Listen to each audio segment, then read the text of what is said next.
नमस्कार दोस्तों, मैं डॉक्टर श्रीनिवास यूट्यूब चैनल इतिहास दर्शन में आपका स्वागत है।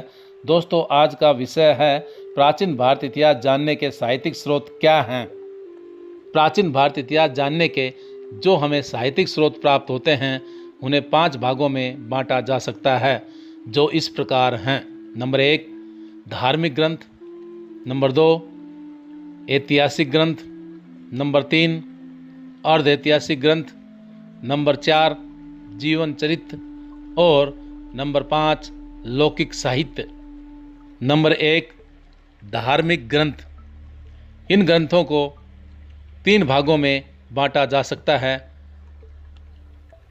नंबर 1 हिंदू धर्म ग्रंथ, नंबर 2 बौद्ध धर्म ग्रंथ और नंबर 3 जैन धर्म ग्रंथ। नंबर 1 हिंदू धर्म ग्रंथ। इन ग्रंथों से हमें प्राचीन भारत इतिहास के बारे में महत्वपूर्ण जानकारी प्राप्त होती है, जो इस प्रकार हैं। नंबर 1 वेद। दोस्तों, आपको मालूम है वेद 4 हैं: ऋग्वेद, सामवेद, यजुर्वेद और अथर्ववेद। इन वेदों से हमें प्राचीन भारत इतिहास के बारे में महत्वपूर्ण जानकारी प्राप्त होती है। नंबर 2 ब्राह्मण धर्म ग्रंथ। कालांतर में इन चारों वेदों के ऊपर जो टीकाएँ लिखी गई, जिनको ब्राह्मण ग्रंथों के रूप में जाना जाता है, उनमें यज्ञों, कर्मकांडों तथा राजाओं और ऋषियों की गाथाएं आदि का वर्णन किया गया है। प्रत्येक वेद के अपने अलग अलग ब्राह्मण होते हैं, जैसे ऋग्वेद का ऐत्रेय एवं आसत्की, यजुर्वेद का शतपथ ब्राह्मण, सामवेद का पंचविश ब्राह्मण एवं अथर्ववेद का गोपथ ब्राह्मण आदि होते हैं। नंबर 3 आरण्यक। ब्राह्मण ग्रंथों के अंत में जो अध्याय आते हैं उन्हें आरण्यक कहते हैं, जिनसे हमें प्राचीन भारत इतिहास के बारे में जानकारी मिलती है। नंबर 4 उपनिषद। इनकी संख्या 108 है, जो महत्वपूर्ण माने जाते हैं। नंबर 5 वेदांग। वेदों की भाषा को सरल बनाने के लिए इनकी रचना की गई। इनकी संख्या 6 है: शिक्षा, कल्प, निरुक्त, व्याकरण, छंद और ज्योतिष्य। नंबर 6 सूत्र साहित्य। इनकी संख्या 3 है: कल्प सूत्र, धर्म सूत्र और गृह सूत्र। नंबर 7 महाकाव्य, रामायण और महाभारत। इनसे भी हमें प्राचीन भारत इतिहास के बारे में महत्वपूर्ण जानकारी प्राप्त होती है। नंबर 8 दर्शन।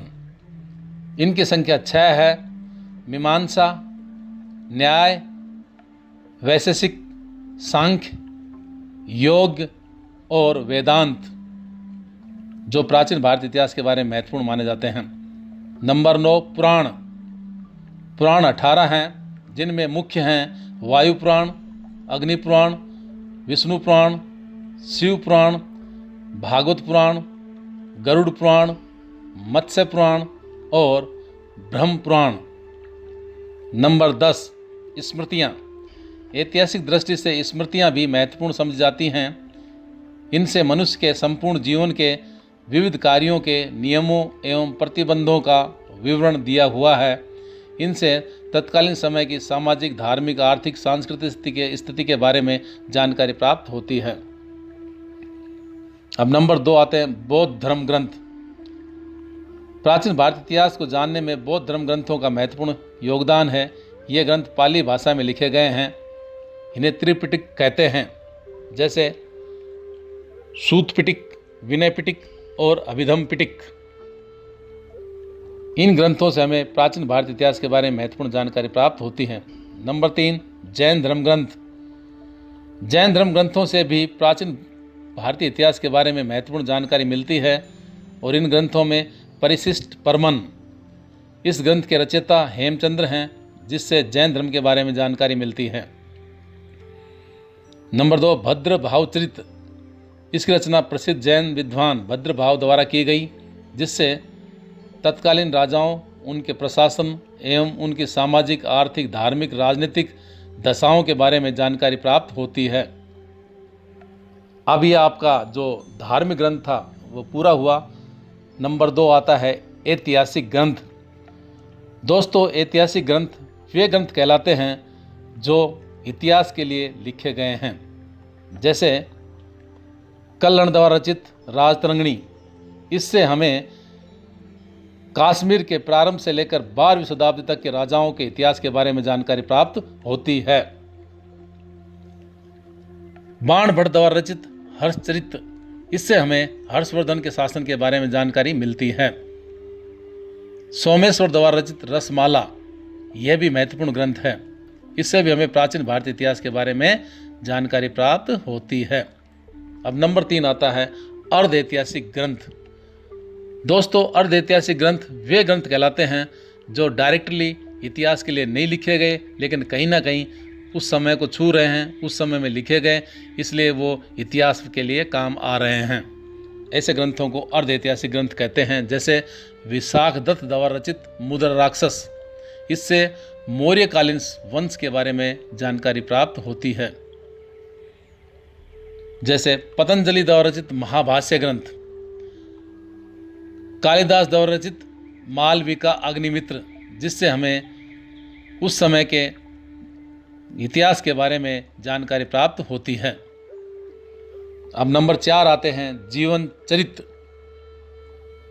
इस श्रेणी के ग्रंथों में सर्वप्रथम बाण भट्ट का हर्षचरित्र आता है। इससे हर्षकालीन इतिहास के बारे में जानकारी मिलती है।